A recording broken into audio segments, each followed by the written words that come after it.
E aí, pessoal, tudo bem? Mais um videozinho aqui sobre ortopedia comportamental. Estou com a minha amiga Isabela Castelli, psicóloga. No último vídeo a gente falou sobre o que acontece, né, depois que o ortopedista dá aquele choque, né, como é que a gente pode dizer assim, ogrice com o seu paciente, o que acontece nos aspectos psicológicos. A gente usou o exemplo de um paciente jovem. Eu quero usar um outro exemplo aqui, que eu acho que é muito pertinente, porque acontece muito na sociedade atual, e eu vou ser bem honesto, é uma paixão que eu tenho, esse público específico.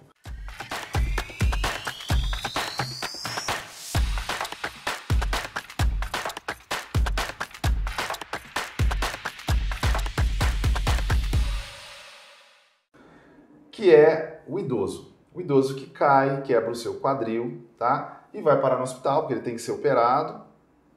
E aí a gente vê muitas das vezes são idosos muito fragilizados, muito com demência, e tem a relação com o paciente, mas aqui entra uma outra figura, que é a família. São os filhos, né? Às vezes a esposa. Daí eu queria saber de ti assim, ó, como é lidar com esse paciente, como é lidar com essa família, depois que vem uma notícia, e essa notícia ela é diferente das outras, porque essa fratura do idoso é uma fratura que mata, tá? A gente sabe disso, já foi falado aqui no canal, é uma fratura que mata, é uma fratura modificadora da vida. Normalmente ela é uma consequência de como o idoso está vivendo, normalmente é um idoso desnutrido, tem os seus problemas, a sua demência, não foi legal. É um idoso que tem a sua demência, tem o seu status nutricional alterado, tem várias outras patologias, né? Um problema cardíaco, um diabetes, seja lá o que for. E como consequência de uma queda, ele tem a fratura do quadril. E a gente sabe que se nada for feito, aquele paciente vai ter uma chance de morrer no primeiro ano, uma probabilidade de morrer no primeiro ano, maior do que a maioria dos cânceres, tá? Principalmente de próstata e de mama, que são os mais comuns do Brasil. Para você ter ideia, é uma fratura que mata, nós sabemos disso. Daí eu te falo, Isabela, como é que é, né, lidar com esse paciente do ponto de vista psicológico e com essa figura que apareceu, que é a família desse paciente. Porque muitos deles não respondem mais por ele, tá? Queria saber de ti. Diferente do caso que a gente trouxe, né, do paciente jovem, quando a gente coloca um terceiro elemento, né, a família, independente de quem seja essa família, a primeira pergunta que a gente vai fazer enquanto equipe de saúde é: aquele paciente ele pode decidir né, assim, se é um paciente lúcido, orientado, que ainda responde por si, ele pode decidir por fazer ou não a cirurgia, né, se ele considerar os riscos e benefícios dele. A primeira questão é essa: ele tem essa capacidade cognitiva, né, ele está em plenas faculdades mentais. Se não estiver, quem assume a responsabilidade legal, né? Então entra o terceiro elemento, entra a família. A comunicação nesse caso tem que ser direta com a família. Diferentemente do paciente jovem, quando é um paciente idoso, a gente vê que até o ortopedista se acalma um pouquinho, né? Vai mais tranquilo. Acho que isso era uma das questões que a gente via nas comunicações dentro da equipe. A questão da mortalidade, né, era sempre apresentada para a família. Então, saber o risco também de, né, tem famílias que eu não quero fazer porque eu não posso receber sangue. E aí eu opto por não operar, né? Tudo bem, você pode fazer isso? Pode, mas tem esse risco aqui, né? E você tem que estar ciente do risco que você tem e qual é o benefício que você está assumindo ou não. Então, a comunicação tem que ser direta com o cuidador. Uma comunicação que é muito mais clara, porque o risco é muito maior, né? Então, assim, as sequelas são muito graves, né? Se algo der errado nessa condução, a gente pode falar de um paciente que vai a óbito. Então, isso é uma perda irreparável, claro, né? E aí também tratar a família do ponto de vista de que decidir, né, por uma sequela ou outra, ou optar, né, por uma internação prolongada. Muitas vezes a ansiedade dentro do contexto do SUS, muitas vezes vem da gente não saber quando vai operar. Porque o mapa cirúrgico não depende só da vontade da equipe. Depende do material, depende da sala, depende da disponibilidade, depende se não teve uma situação de trauma em que vários pacientes chegaram com a demanda de urgência. Então, também saber, né, explicar e pontuar que essa ansiedade ela vai acontecer, mas ela pode ser acompanhada, né? Ela pode ser manejada. E mesmo dentro da internação prolongada, a gente conseguir dar o acolhimento para aquele familiar, né, que se sente o responsável, né, o protetor do paciente. Então, acho que são aspectos que diferenciam do jovem. Deixa eu te perguntar uma coisa, que eu acho que tem ortopedistas que estão vendo aqui, e é uma coisa que reiteradamente a gente discute entre a gente. O familiar ali, o filho, a filha, eles entendem que aquela fratura vai matar, pode matar, tem um risco extremamente alto de matar aquele idoso? Isso, porque assim, onde eu quero entender, assim, às vezes a gente bate muito nessa tecla, assim, olha, tem um risco de morte, porque fica com aquela assim, poxa, será que se morrer, né, a culpa foi minha, a família vai entender de uma forma? Como é que eles enxergam? Até assim, para entender se esse medo, né, do cirurgião, ele é real ou não, e como é que é o ponto de vista lá de quem está do outro lado, né? Depende muito da forma como é comunicado, né? Então, eu já acompanhei comunicações em que vai ser abordado o risco de morte, em que a opção de escolha da palavra do médico foi uma escolha muito bonita. Ele falou, olha, pode vir a óbito. A família falou, tudo bem. Ele comunicou, né? Ele vai evoluir que ele comunicou e que a família entendeu e assumiu o risco de não operar. Você volta no leito, a família não sabe o que significa óbito. Né? Então, assim, de que maneira isso foi comunicado? Isso foi abertamente falado? Né? As probabilidades, existe uma estatística, né? Então, assim, esse número foi dado para a família porque muda, né? Se eu falar assim, é 3% de chance, é diferente de eu falar, é 90% de chance disso acontecer. Tem noção, né? Mesmo uma família que tenha muita dificuldade de compreender, ela entende que 3 é muito menor do que 90. Então, como que essa comunicação foi feita, né? A palavra usada é uma palavra de conhecimento da família, muitas vezes é um linguajar diferente, né? A gente já teve paciente internado, uma paciente crônica, pediátrica no caso, e que ela era indígena, né? E a forma de comunicação foi totalmente diferente, porque as palavras que a gente usa normalmente não eram palavras que a família compreendia. Então, a minha pergunta para o ortopedista é, você comunicou de uma forma adequada? Você comunicou de uma maneira clara para o paciente? Né? Se sim, e aí a família tem capacidade de opinar e decidir, é tranquilo. Normalmente, né? Mesmo que ocorra o óbito... Mesmo que ocorra, vamos dizer assim, a situação fica mais acertada, né? Porque tem a sensação de que eles participaram do tratamento, entendi, foi respeitado. Existe uma outra coisa em relação ao idoso que chama muita atenção. Nós sabemos que existem idosos que são encarados pela família como um peso, e a gente vê isso, então não tem como esconder, né? Que a pessoa que atrapalha, né? A família se sente atrapalhada por aquele idoso.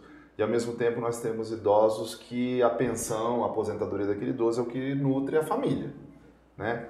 Então são situações peculiares de cada família e o quanto isso interfere, porque, né, dentro daquele prisma ortopédico ele enxerga a fratura, é igual esses dois grupos de pacientes, mas a gente sabe que por trás, né, e sempre há algo por trás, é totalmente diferente. Como é que é a sua experiência em relação a isso, a manejo, quais são os pontos que a gente tem que ficar ligado em relação a isso?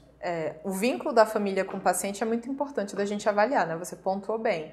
Tem pacientes que são abandonados no hospital, né? A gente tem lembrança de vários, que são pacientes que já têm alguma dificuldade, geralmente, né, já tem algum conflito familiar estabelecido e doentes, dependentes de alguém, eles ficam para a família insuportáveis. E a família abandona mesmo, vai embora, deixa sob os cuidados da equipe de enfermagem, técnico de enfermagem, e a gente tem que tentar aproximar alguém dessa família, se for um paciente que não tem capacidade de decidir por ele, né? Então a gente tem essas situações e tem as situações de ser um paciente idoso, mas que é, né, assim, o arrimo da família, é quem junta todo mundo, né?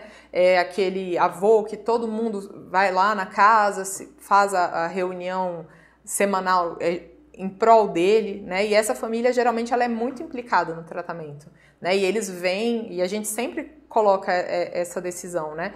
Não precisa ser um único cuidador e nem um único responsável. A gente pode falar com todos os familiares, a gente tem esse hábito, né? Então, quantos filhos tem, quantos netos, quantas pessoas são próximas e vão acompanhar esse idoso na internação, no pós-cirúrgico, traz todo mundo, né? Depois que a gente ficou chique e ganhou uma televisão na sala de reunião, né? Quantas vezes você projetou, né, a imagem, explicou para a família e assim, 15 pessoas dentro de uma sala, né? Então, todos sabiam o que ia acontecer, qual era o cuidado, né? E eles se dividiam, organizavam, né, para cuidar do familiar. Então, isso é muito interessante, né? Essa disponibilidade de, eu só vou falar no horário da visita. Não existe isso. Você vai falar na hora que você está de plantão, você vai falar na hora que a família puder ir lá e te abordar. E se puder, você vai explicar o que vai acontecer em termos claros, vai explicar o risco, né, de uma complicação maior, e todos que vão participar dos cuidados